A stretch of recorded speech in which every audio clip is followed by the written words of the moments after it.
ایک بات بڑی ضروری ہے، وہ میں نے آپ سے ضرور کرنی ہے۔ ایک آیت ہے قرآن پاک کی سورت بقرہ پہلا سپارہ آیت نمبر 120۔ اللہ تعالیٰ نے ایک حد بیان کر دی، فرمایا وَلَن تَرْضَىٰ عَنْكَ الْيَهُودُ وَلَا النَّصَارَىٰ حَتَّىٰ تَتَّبِعَ مِلَّتَهُمْ۔ فرمایا یہ یہودی اور عیسائی تم سے ہرگز راضی نہیں ہوں گے۔ یہ قرآن ہے اور سادہ ترجمہ تفسیر کی بھی ضرورت نہیں۔ یہ معاہدے کر لیں، محبت کے وعدے کر لیں، یہ تم سے راضی نہیں ہوں گے۔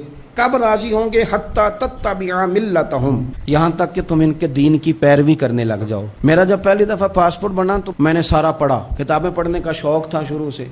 اس کے ہر صفحے پہ لکھا ہے کہ سوائے اسرائیل کے، یعنی آپ پوری دنیا میں یہ سبز ہلالی پاسپورٹ لے کے جا سکتے ہیں، خبردار اسرائیل آپ یہ پاسپورٹ لے کے نہیں جا سکتے۔ یعنی اتنی نفرت کسی ملک سے کہ اس پر لکھ کے چھاپ دیا ہر صفحے پر کہ یہ پاسپورٹ سوائے اسرائیل کے ہر ملک کے لیے کارآمد ہے۔ میرا سوال ہے عرب کے ان لیڈروں سے جنہوں نے اسرائیل کے ساتھ معاہدہ کیا، مجھے بتاؤ تمہیں فلسطین کی بیٹیاں بھول گئی نا ساری کی ساری؟ تمہیں وہ ماں بھول گئی نا جو مسجد اقصیٰ کے دروازے پہ کھڑی ہو کے چیخیں مارتی تھی اور کہتی تھی کوئی علی کو خبر کرو کہ میری بچیاں قید میں ہیں؟ اور بھول گئی؟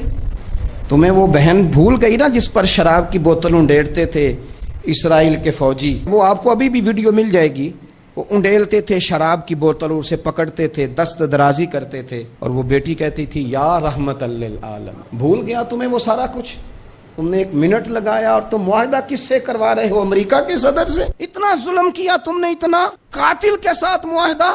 کیا سمجھتے ہو فلسطین والوں کا کوئی والی وارث نہیں؟ سنو، میرے رسول کریم صلی اللہ علیہ وسلم نے فرمایا میرا کوئی مالدار امتی دنیا سے چلا جائے پیسے جائیدادیں چھوڑ کر، نبی پاک صلی اللہ علیہ وسلم نے فرمایا مسلمان ایک جسد واحد کی طرح، ایک جسم کی طرح، ایک حصہ تکلیف میں ہو تو دوسرا اس کی درد محسوس کرتا ہے۔ انسان کے وجود کے اندر سب سے قیمتی اس کا دماغ ہوتا ہے، اسی سے سوچتا ہے، اسی سے وہ عمل کرتا ہے، اسی سے منصوبہ بندی کرتا ہے، اسی سے وہ مومن ہوتا ہے، اسی سے معاذ اللہ کافر ہوتا ہے۔ اور وجود کے اندر جس کو درجے کے لحاظ سے بولنے میں بعض اوقات کم درجہ سمجھا جاتا ہے وہ پیر ہوتے ہیں۔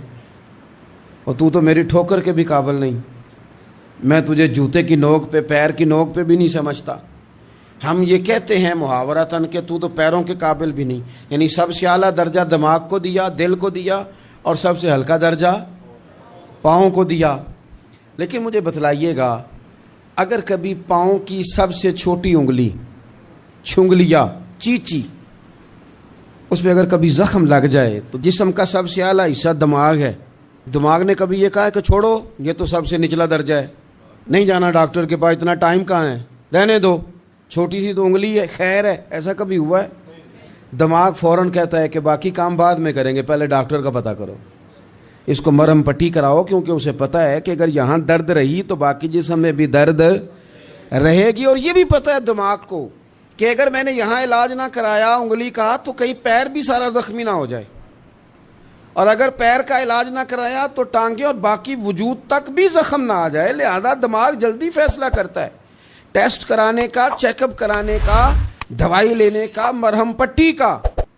اور میرے بھائی مسلمان ایک وجود کی طرح ہے، یہ تو ہو سکتا ہے کچھ مسلمان ملک غریب ہوں اور کچھ کے پاس تیل کے کنویں ہوں، کچھ کے پاس سونے کے پہاڑ ہوں، یہ تو ہو سکتا ہے کہ بعض اوقات یہ وہ سمجھ لیں کہ ہم اعلیٰ درجے کے ہیں، لیکن یہ یاد رکھیں اگر ایک جسم کی طرح ہیں، سوچتے ہیں اور ہیں، کیونکہ نبی پاک نے فرمایا ہے، اگر اس طرح سوچتے ہیں تو پھر میرا خیال ہے کہ جس طرح تیل کے کنویں والے کو اپنی درد ہوتی ہے نا، سونے کے پہاڑوں والے ملک کو جس طرح اپنی درد ہوتی ہے نا، اس طرح اسے کسی کو بھیکارت کی نظر سے دیکھنا نہیں چاہیے، چونکہ جسد واحد ہے۔ اور جسد واحد میں اگر کوئی درجہ بڑا بھی رکھتا ہو کہ جناب ہمارے پاس ایک بڑی جگہ ہے، متبرک جگہ ہے، ہم بڑے ہیں، تو آپ بڑے ہیں، لیکن بڑا دماغ ہی یہ فیصلہ کرتا ہے کہ بھائی وہ چھوٹا سا پیر کا حصہ زخمی ہے، جلدی کرو علاج کراؤ۔ لیکن بڑے دماغ والا کہے کہ میرا گھر تو محفوظ ہے۔ معراج کی بات کرنے کا تو اب وقت آیا ہے، اس لیے کہ معراج کا سارا واقعہ تو مسجد اقصیٰ کے گرد گھومتا ہے۔ سبحان الذی اسریٰ بعبدہ لیلا من المسجد الحرام الی المسجد الاقصیٰ۔ حضور نے معراج کی رات مسجد اقصیٰ میں نماز پڑھائی تھی۔ اور ایک بار پھر سے طیبہ سے فلسطین میں آ، راستہ دیکھتی ہے پھر مسجد اقصیٰ تیرا۔ ایک بار حضور گئے تھے مکے سے مسجد اقصیٰ، اور پھر حضور فرماتے ہیں جب میں واپس گیا نا تو کفار نے جو کہ مسجد اقصیٰ دیکھی ہوئی تھی تو مجھ سے پوچھنا شروع کر دیا کہ مسجد اقصیٰ کی کھڑکیاں کتنی ہیں، دروازے کتنے ہیں، پلر کتنے ہیں۔ جب انہوں نے سوال جواب کیے تو حضور فرماتے ہیں کہ رب کریم نے مسجد اقصیٰ کو اٹھا کے میرے سامنے رکھ دیا۔ میں دیکھتا جاتا تھا، بتاتا جاتا تھا، کہہ لوں بات کر لوں۔ ایک دفعہ حضور مکے سے مسجد اقصیٰ آئے اور ایک دفعہ مسجد اقصیٰ میرے نبی کی زیارت کے لیے مکے گئی، حضور کی زیارت کے لیے مکہ شریف گئی۔ او میرے نبی تو صرف کسی چیز کی طرف ایک دفعہ دیکھ لیں تو وہاں رحمت کے پھول کھلتے ہیں۔ مسجد اقصیٰ کی طرف منہ کر کے 17 مہینے میرے نبی نے نماز پڑھی ہے۔ مسلمانوں پتہ ہی کوئی نہیں، ہماری خبریں ہی اور ہیں، ہمارا درد ہی اور ہے، ہمیں پتہ ہی نہیں بم کہاں برس رہے ہیں، ہمیں یہ خبر ہی نہیں۔ اور میں اس دور میں تقریریں کر رہا ہوں جہاں سوتوں کو جگانا نہیں پڑتا، جاگتوں کو جگانا پڑتا ہے۔ سیانے لوگوں کو سمجھانا ہمارے ذمہ لگ گیا، کیا کریں؟ اس قوم کو سکھانا پڑتا ہے جسے پتہ سارا ہے، لیکن جان بوجھ کے آنکھیں ہماری بند ہیں۔ یہ مولوی کو بات کرتا تو لوگ کہتے دیکھو مولوی گالی دیتا ہے، لیکن اگر قائد اعظم محمد علی جناح کہے کہ اسرائیل امریکہ کی ناجائز اولاد ہے تو پھر تو تمہیں ہضم کر لینا چاہیے نا، پھر تو لبرل کو بھی ہضم ہونا چاہیے نا کہ قائد اعظم نے کہا ہے، اور اس ناجائز بچے کو تم نے اتنی طاقتیں دے دی کہ وہ مسلمانوں کے قبلہ اول میں نماز پڑھنے والوں کو بھی نہ بخشے۔ کہاں گئی تمہاری وہ انسانی حقوق کی بڑی بڑی تنظیمیں، کدھر گئیں؟ اور میرا پاکستانی میڈیا سے بھی سوال ہے، چند دن پہلے سیالکوٹ میں ایک واقعہ ہوا، ناانصافی ہو گئی جی، ناانصافی ہو گئی جی ایک بی بی کے ساتھ۔ ہر بندے نے شور مچایا، بڑے بڑے طوفان اٹھتے ہیں، کیوں ہوا جی کیوں ہوا؟ تو مسجد اقصیٰ کی توہین ہو گئی تو پھر طوفان کیوں نہیں اٹھا؟ ٹاک شو کیوں نہیں ہوئے؟ بحثیں کیوں نہیں ہوئی؟ میں اس موم بتی مافیا کا کیا کروں؟ ان لبرل لوگوں کا کیا کروں؟ ان کے سپورٹروں ووٹروں کا کیا کروں؟ ان سیاسی جماعتوں کے کارکنوں کو کیا نام دوں کہ جو ان فضول بحثوں میں تو وقت ضائع کرتے ہیں، اور وہ مسجد اقصیٰ جس کے بارے میں میرے نبی پاک صلی اللہ علیہ وسلم سے ایک صحابیہ نے پوچھا تھا، یا رسول اللہ مسجد اقصیٰ میں نماز پڑھنا کتنا کو بہتر ہے باقی نمازوں کے مقابلے میں؟ تو حضور نے فرمایا 1000 گنا بہتر ہے۔ بی بی عرض کرنے لگی سونیا میں جا تو نہیں سکتی، دل بڑا کرتا ہے۔ تو حضور نے فرمایا جا نہیں سکتی تو وہاں تیل ہی بھجوا دے، جس میں حاضری لگوانے کی حضور بات کریں جس مسجد میں۔ اور نبی پاک علیہ السلام نے فرمایا خاص کر کے سفر کرنا ہوا تو 3 مسجدوں کے لیے کرنا، ایک مسجد حرام بیت اللہ کے لیے، ایک مسجد نبوی کے لیے، اور تیسرا مسجد اقصیٰ کے لیے۔ بیت المقدس مسجد اقصیٰ معمولی جگہ نہیں، حضور نے فرمایا 3 سفر کرو تو سمجھنا ہم عبادت کر رہے ہیں۔ کون کون سے؟ فرمایا اگر بیت اللہ جاؤ تو عبادت سمجھ کے جانا، مسجد نبوی کی طرف جاؤ تو عبادت ہے، اور مسجد اقصیٰ کی طرف جاؤ تو یہ بھی عبادت ہے۔ اور فرمایا مسجد اقصیٰ میں جس نے ایک نماز پڑھی اسے 25,000 نمازوں کا ثواب ملے گا۔ اور میرے رسول پاک نے یہ وہ مسجد ہے جس کے ساتھ معراج شریف جڑا ہوا ہے۔ قرآن پاک نے کہا کہ اس مسجد میں سبحان الذی اسری بعبدہ لیلا من المسجد الحرام الی المسجد الاقصی۔ مسلمانوں قرآن کہتا ہے کہ تمہارے معراج کی شان رسول پاک کی مسجد اقصیٰ سے جڑی ہے۔ جس محبوب کو رب معراج کرائے تو مسجد اقصیٰ میں لا کے کرائے۔ وہ جگہ معمولی جگہ ہے، وہ معمولی جگہ ہے مسجد اقصیٰ۔ نبی پاک نے وہاں نبیوں کی امامت کرائی، 17 مہینے اس مسجد کی طرف منہ کر کے تیرے اور میرے رسول نے نمازیں پڑھی۔ چھوٹی جگہ ہے، اور پوری دنیا کا مسلمان اسے چاہیے شرم سے گڑ جائے۔ ایک امریکہ کا صدر بول کے کہتا ہے کہ اسرائیل کو اجازت ہے اسے دارالحکومت بنائے، اور مسلمان حکمران بیان دے رہے ہیں ظالموں لٹیروں تم اپنی سیاستیں چمکانے کے لیے پہلے ایک دوسرے کو گالیاں دیتے ہو، پھر اکٹھے بیٹھ جاتے ہو نمبرنگ کرنے کے لیے۔ تم دین کے اس مسئلے میں سارے اکٹھے کیوں نہیں بیٹھے؟ سارے پاکستان کے سیاستدانوں کو، علماء اور مشائخ کو چاہیے تھا ایک پیج پہ اکٹھے ہوتے، اکٹھے بیٹھ کے ایک بیان ہی دے دیتے، ایک بات ہی کر دیتے۔ پھر میرا سلوٹ ہے ترکی کے صدر کو، پھر میرا سلوٹ ہے ترکی کے صدر کو۔ اس نے بہت عرصہ پہلے کہا تھا مسجد اقصی میری خواب میں آئی تھی اور رو کے کہتی تھی آئے مجھے کوئی صلاح الدین ایوبی کا ماننے والا، کوئی آئے مجھے بچائے۔ کہتے میری خواب میں آئی تھی اور روتی تھی، کہتی تھی کوئی آئے۔ اور ایک شاعر نے کہا مسجد اقصی نبی پاک کو بھی بلاتی ہے، کہتی ہے ایک بار پھر طیبہ فلسطین میں آ، راستہ دیکھتی ہے پھر مسجد اقصی تیرا، ایک بار پھر سے طیبہ سے فلسطین میں آ، راستہ دیکھتی ہے پھر مسجد اقصی تیرا۔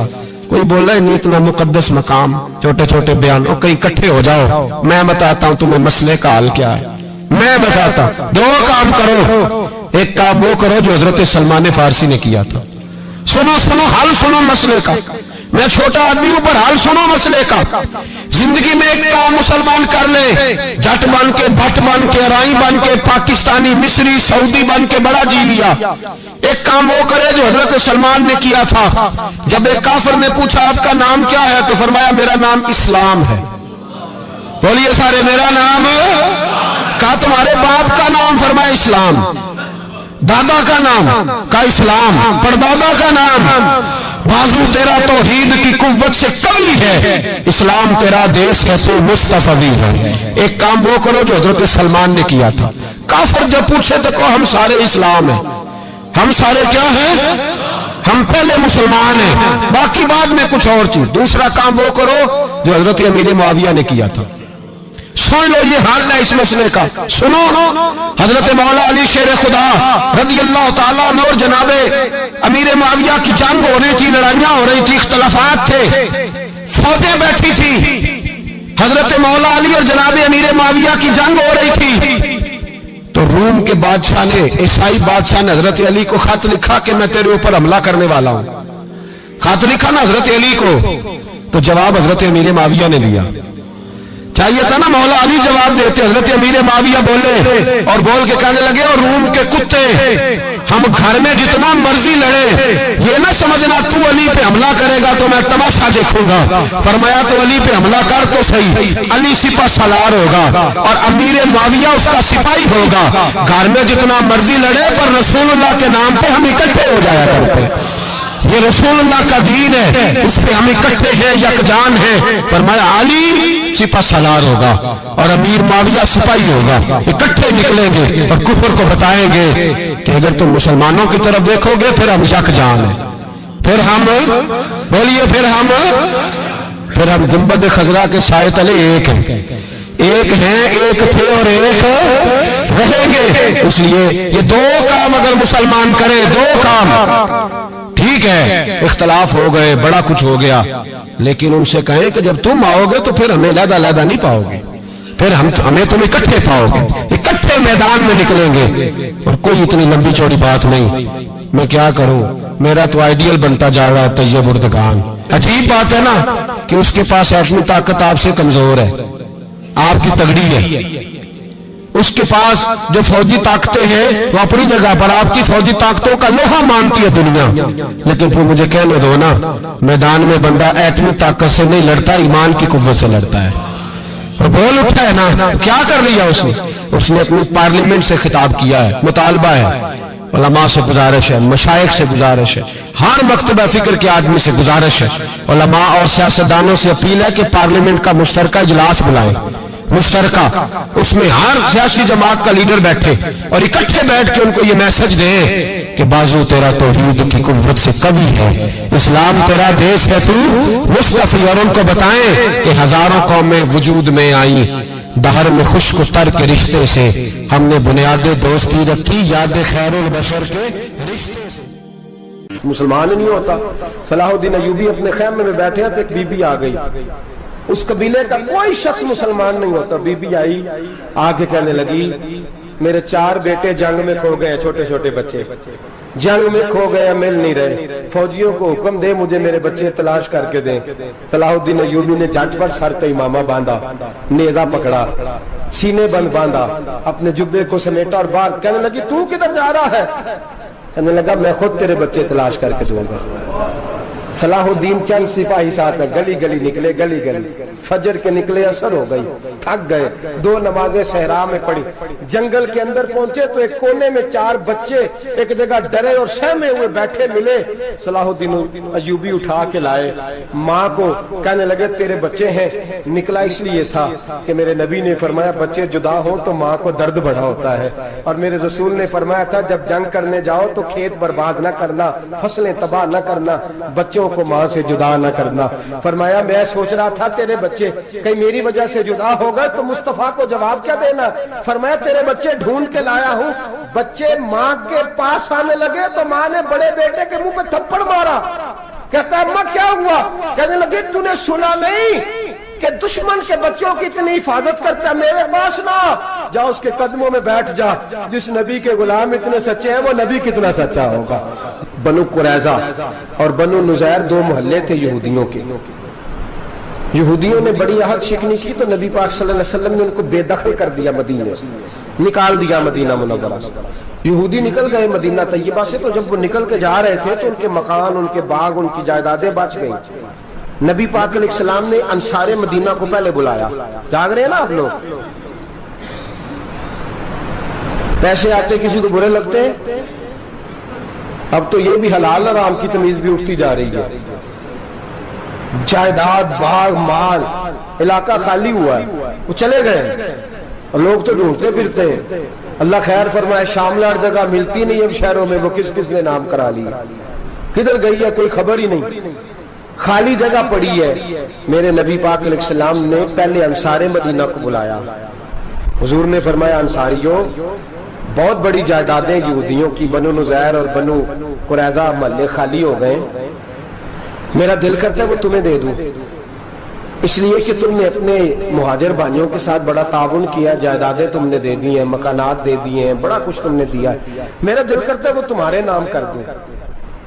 تو انصار مدینہ کیا کہنے لگے یا رسول اللہ، دے تو ہم نے دیا ہے پر وہ بیچارے جھچکتے ہی رہتے ہیں، وہ جھچکتے ہی رہتے ہیں، کھل کے ہماری چیزیں استعمال نہیں کرتے۔ تو حضور ہم تو پہلے ہی انصار ہیں، ہمارے پاس بڑا کچھ ہے، آپ مہربانی فرمائیں وہ سارا کچھ مہاجروں کو دے دے، مہاجرین کو ہمیں نہیں چاہیے۔ اب چلے گئے بات کر کے، میرے حبیب پاک نے مہاجروں کو بلا لیا، فرمایا بنو نذیر اور بنو قریظہ قبیلے کی جائیدادیں آئی ہیں، تمہارے پاس بظاہر جو چیزیں ہیں بھی وہ بھی انصار مدینہ کی ہیں، تو میرا یہ خیال ہے کہ وہ سارا کچھ تمہیں دے دیا جائے۔ ابو بکر صدیق رضی اللہ تعالیٰ عنہ کہنے لگے یا رسول اللہ صلی اللہ علیہ وسلم، ہمارے انصار بھائیوں نے ہمارے لیے دل تک کھول دیے ہیں، حضور انہوں نے ہر چیز بانٹ کے ہمارے سامنے رکھ دی ہے، ہم اتنے خرد غرض ہیں کہ سارا کچھ لپیٹ جائیں۔ کہ حضور ہمارے پاس جو مکان ہے وہ ہے، ہم کاروبار کر رہے ہیں، تجارتیں کر رہے ہیں، مزدوریاں کر رہے ہیں، ہم انشاءاللہ اور بنا دیں گے، آپ یہ ہماری طرف سے ہمارے انصار بھائیوں کو گفٹ کر دیں، آپ انہیں دے دیں۔ میرے حبیب کی آنکھوں میں آنسو آ گئے، میرے نبی پاک علیہ السلام رو پڑے، یا رسول اللہ کیوں روتے ہیں؟ فرمایا تمہارا یہ بھائی چارہ قائم رہا تو اللہ اسلام کو بڑی قوتیں عطا فرمائے گا، اللہ طاقتیں دے گا اسلام کو، اگر تمہارا یہ رنگ قائم رہا، یہ انداز، میرے غلاموں تمہارے یہ طور طریقے، ایک بھائی کہتا ہے دوسرے کو، دوسرا کہتا ہے تیسرے کو۔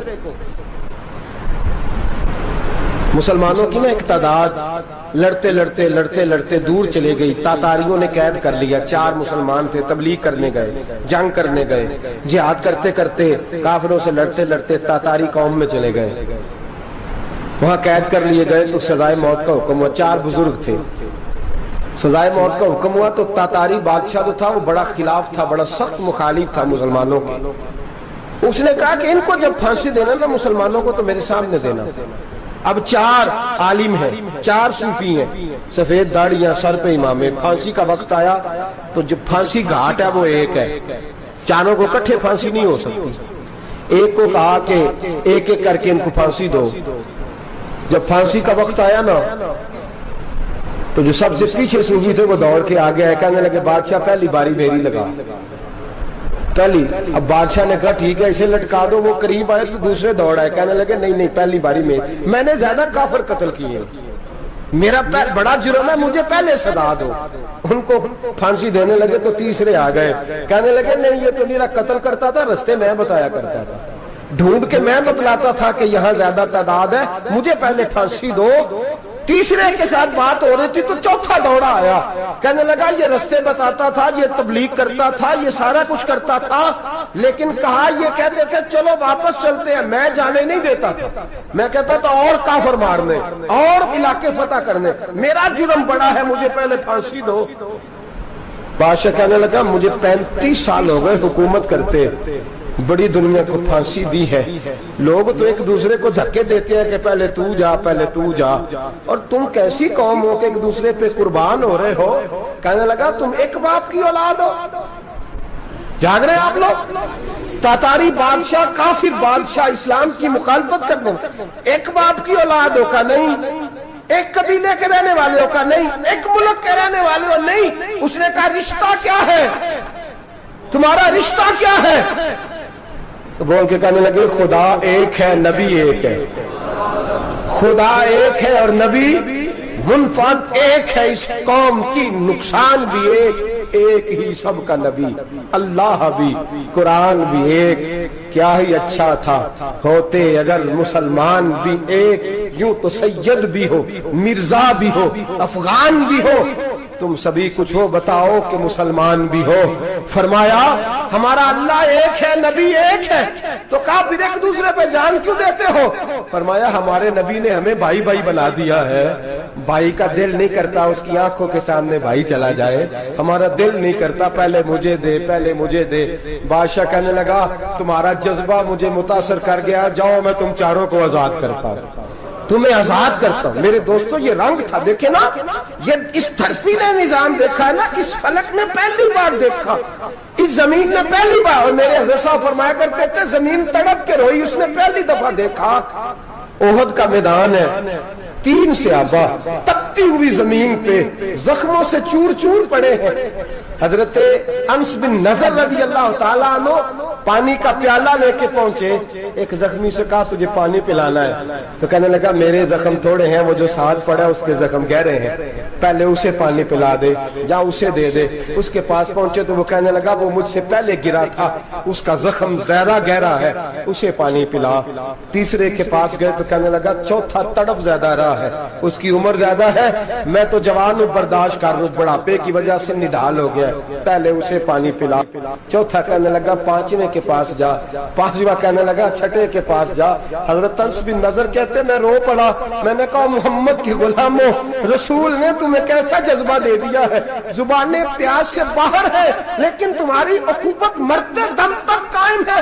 کہتے میں 7ویں کے پاس گیا تو کہنے لگا اگر 6 قربانی دے سکتے ہیں تو مجھے خود غرض نہ سمجھ, میں نے نہیں پانی پینا, جا پہلے کے پاس لے جا. کہتے میں پہلے کے پاس آیا تو روح پرواز کر گئی, دوسرے کے پاس آیا تو روح پرواز کر گئی, میں 7ویں تک آیا تو انتقال کر گئے. کہتے ہیں پانی کا پیالہ میں نے اٹھایا اور میں نے زمین پہ رکھا تو میں نے کہا پانی گوا رہنا, محمد کے غلام مر تو جاتے ہیں پر ایک دوسرے کا خیال بڑا رکھا کرتے ہیں, گوا رہنا یہ مر جایا کرتے لیکن ایک دوسرے کا درد. میرے دوستو لٹا ہوا برما, روتے ہوئے مسلمان, سسکیاں اور آہیں لیتی ہوئی مائیں پوچھتی ہیں اے خاصا اے خاصان رسول, وقت دعا ہے, امت پہ تیری آ کے عجب وقت پڑا ہے.